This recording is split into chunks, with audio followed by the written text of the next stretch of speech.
Bienvenue à vous, chers cinéphiles. Aujourd'hui, je vous parle de Marty. Nom de Zeus.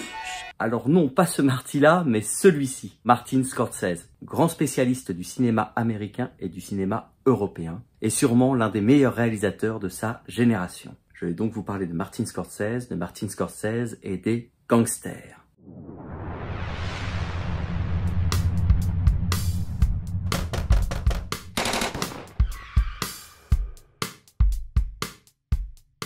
Oui, ce sont des personnages qui reviennent souvent dans la filmographie du maître. Dans l'esprit de beaucoup, les meilleurs films de Martin Scorsese sont ceux qui mettent en scène des gangsters. Alors, en mon sens, c'est un peu réducteur, mais je conçois le fait que beaucoup de spectateurs aiment les gangsters quand ils sont chez Martin Scorsese.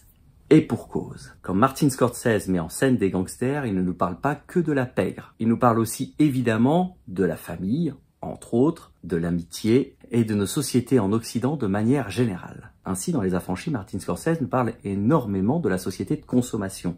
Parce que ces gangsters que l'on retrouve dans des situations où ils dépensent sans compter, où ils sont présentés quelque part comme des êtres libres, d'ailleurs vu comme ça, le titre Les Affranchis est loin d'être un hasard, donc des êtres libres, et là la quintessence de la liberté, c'est de pouvoir consommer sans compter. C'est de pouvoir s'offrir de beaux costumes, de belles voitures, de belles vacances, pouvoir offrir un verre aux copains sans avoir à compter, avec la terreur que l'on sait parsemer en tant que mafieux, obtenir aussi des choses gratuitement, pourquoi pas, c'est toujours ça de prix. Donc voilà, la liberté est vue sous le prisme du consommateur qui peut effectivement dépenser sans avoir à regarder son compte en banque parce que l'argent tombe. D'ailleurs pour moi, Casino et Les Affranchis ont ça en commun, de justement nous parler de la société de consommation, du consommateur, de celui qui dépense, de celui qui est riche finalement. Et le gangster qui est riche, chez Martin Scorsese, c'est le gangster qui est libre. Alors, en apparence seulement, parce qu'il est toujours rattrapé par la violence. Dans le film Les Affranchis, le personnage interprété par Ray Liotta est quant à lui rattrapé par la patrouille, comme on dit dans le jargon. Il est donc forcé de coopérer pour avoir la vie sauve et pour sauver sa famille. Et à la fin du film, il redevient un consommateur ordinaire, de la classe moyenne, qui sera toujours sur le fil, proche de la pauvreté, qui ne jouira plus, comme il jouissait avant, de sa fortune de mafieux. Et pour en revenir à Casino, et c'est même dans le titre, l'argent est bien le nerf de la guerre. Cet argent se fric omniprésent dans le Loup de Wall Street. Alors, vous allez me dire, pourquoi parler du Loup de Wall Street alors qu'il ne s'agit pas de la mafia? Alors, pas à proprement parler,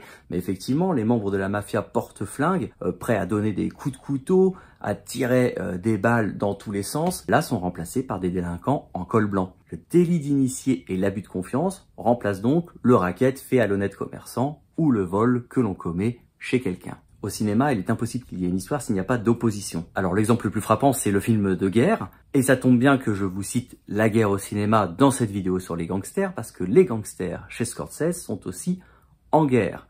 Et on est même carrément dans l'histoire d'espionnage, on est même carrément dans l'histoire des coulisses, en se plongeant totalement dans le thème de l'infiltration avec The Departed, Les Infiltrés. Les Infiltrés est un remake de Infernal Affairs. Alors j'ai beau adorer le cinéma de Scorsese, comme vous avez pu le constater depuis le début de cette vidéo, je préfère le film original pour le coup.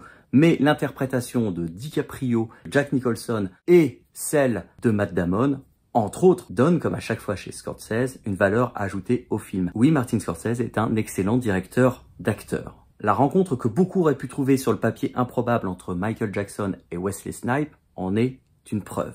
Car dans ce clip du Roi de la Pop, qui est avant tout un court-métrage, il est question de trafic de drogue, il est question de jeunesse qui se retrouve dans les gangs, et il est donc question de gangsters. Et Bad de Martin Scorsese est extrêmement intéressant, car voyez-vous, l'histoire du film met en opposition l'honnêteté et la loi de la rue.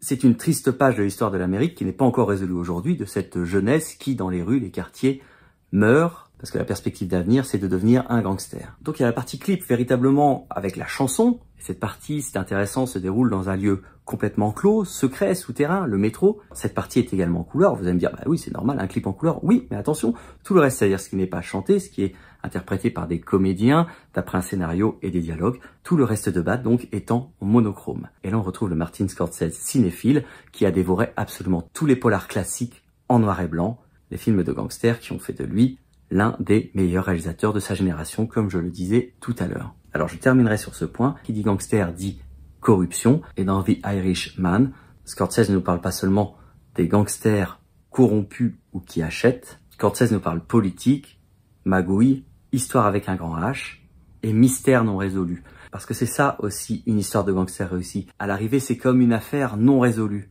Il n'y a à l'arrivée aucune vérité à avoir la vie de gangster, même si on s'en sort, même si on devient riche, même si on se fait pas buter comme les copains. À l'arrivée, cette vie n'est pas une fin en soi. À l'arrivée, on peut dire que cette vie n'est pas une affaire conclue, une affaire résolue. C'est terminé, envoyez le générique de fin. C'est toujours beaucoup plus compliqué que cela. Quand Scorsese nous parle des gangsters, il choisit de faire parler les armes, il choisit l'action dans un tour de maître cinématographique, et c'est bien évidemment ce qui nous plaît chez lui. Chez Scorsese, qui dit gangster dit immédiatement adrénaline. Mais ça c'est pour la forme, parce que en réalité, ce que je retiens de la vie de gangster décrite par Scorsese, c'est quand même cette fin avec Ray Liotta, qui à l'arrivée s'en est plutôt bien sorti quand on voit le sort qui a été réservé à certains de ses compagnons d'infortune.